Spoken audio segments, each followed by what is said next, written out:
class, man. He told us exactly what he was going to do, and then did him on the show. And then did it. And then on the interview after the game, he named them Aaron Gordon, horrible defender, Jamal Murray, he named all of it, and then just went at all of them downhill after naming them by name. The guy is unbelievable. I also saw him pick up 2 or 3 different guys in the same possession, full court, just running back and forth. The dude does not get tired. His conditioning is insane. His length and his height with his foot speed is unbelievable with the versatility of the way he guards.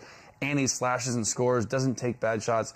He's one of my favorite players in the NBA. Wow. Also, shout out to Ayo and Rudy Gobert. The job that he's doing on Jokic. Ayo was incredible last night. Oh, my God. And then Rudy, the one-on-one defense, he's guarding Jokic so well, which we all know is a very tall task, that they don't have to double team. Yeah. They literally do not have to double team because he can hold his ground. He can make it difficult with his length. Jokic, again, 27-15. If you saw that and you didn't watch the game, you would think Jokic had a good game. He had a horrible game, and he was 7 for 26, and that was to do with Rudy Gobert. So those 3 X factors are why they won this game. We all talk about Ant.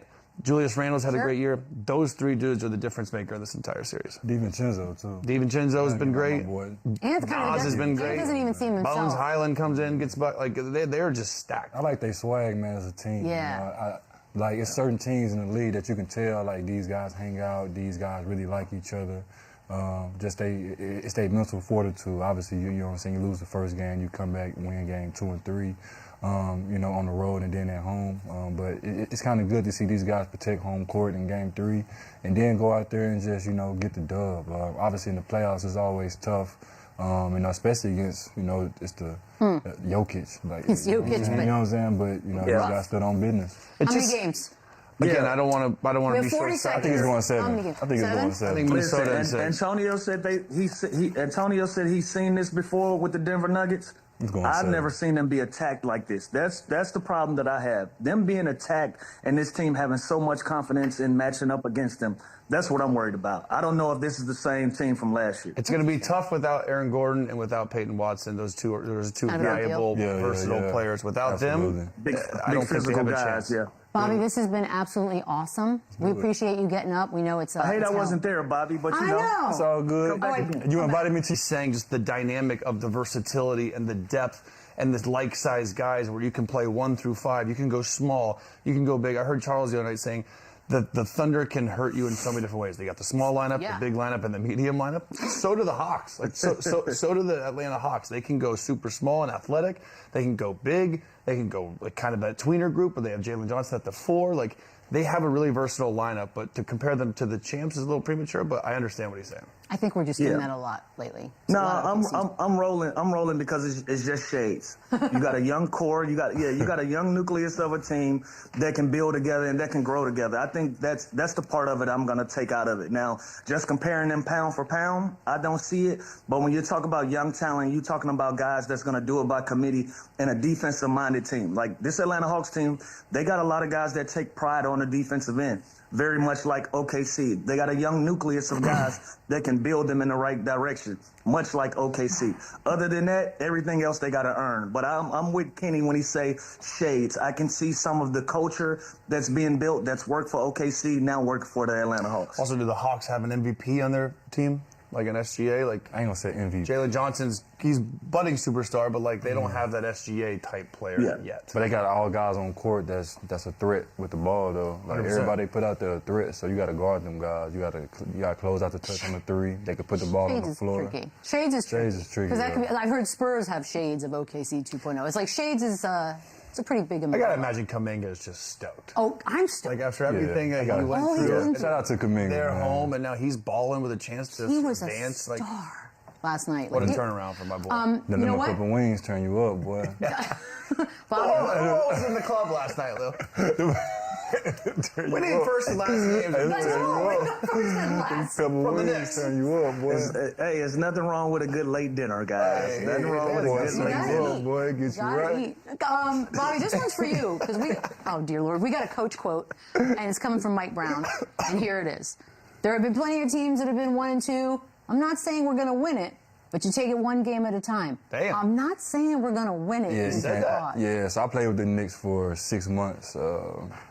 Can't say that. You know what I'm saying? Like, are you sure you didn't get sent nah, on this bro, quote? like, No. New York fans. Yikes.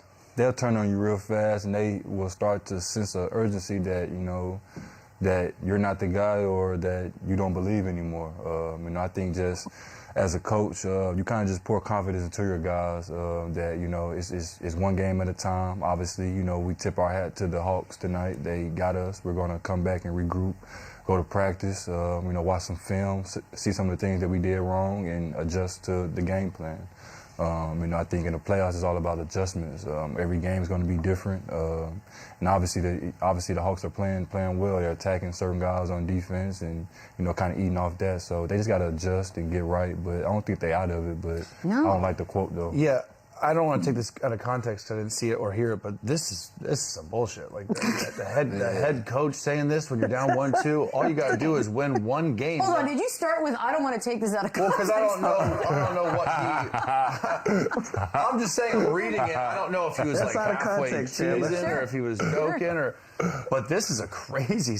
They win Game 4. All the pressure goes back to Atlanta, and they have home court advantage again in the Mecca. Like, what the hell are we talking about? This is an outrageous quote that you shouldn't even think, let alone say out loud in the middle of a series when you have the more experienced veteran team. You are the higher seed. You had the home court advantage. Like, you cannot be saying. And this. everybody see that too. Like, come on. If I'm a player, I'm like this. Yeah, we see Do you that. say something if you feel like Jimmy Brunson? You'd be like, "Hey, coach, that was weird." What the hell is that about? Nah, you probably don't say nothing though. I'm saying something. This is crazy, Bobby. In the middle of a series. Nah, too much preach. I'm the resident diplomat on the show. Yes, he is. I'm gonna go out on the limb and say maybe he just had a slip of tongue right here, because there's no way in hell that my coach is saying this in the way that this reads nasty. Like what Chandler just said it. I don't have a lot of context, but this reads nasty. I'm gonna give Coach Brown the benefit of the doubt and say this was a slip of tongue and he didn't mean what he said. Can you imagine if like Kat said this? We would be crucifying. You would be crucifying. What? That'll make CNN. Oh my God! They're down. It's not like they're down 3-1. They're down 2-1. Like Maybe he's relax. just so I don't know. I actually have This is his way of motivating. explanation. That is wrong message. It's also on the heels of that final play. Now, Quinn Snyder, there's the play, there's the C.J. McCollum, what turns out to be the game winner. Also 12 seconds left on the clock, and I think we're like, okay, that's time for New York to do something. And then there's whatever this is. This last play, final play, Brunson.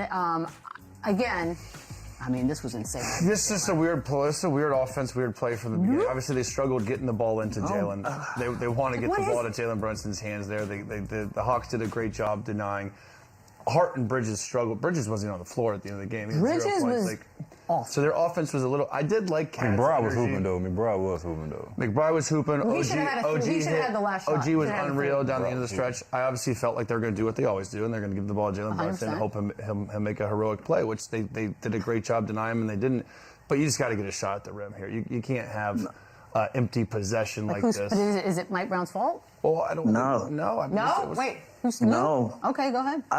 I don't know. I see it different. I thought it was a clever play, but the Hawks are just locking up. Look, this is a backdoor look. Cat is supposed to pop, but they locking that. Now we're running the guy to a double. We're scrambling, nothing in the lane, and we're gonna finish the possession. I look at it different. I think it was a good play, but the Hawks made it look like it was a jumbled play just by them being active and being who they are. Look, this is a team that had 16 seconds on the clock. They scored and left 12 on the clock. That tells me that we have confidence in our ability to go get a stop. We didn't draw the clock.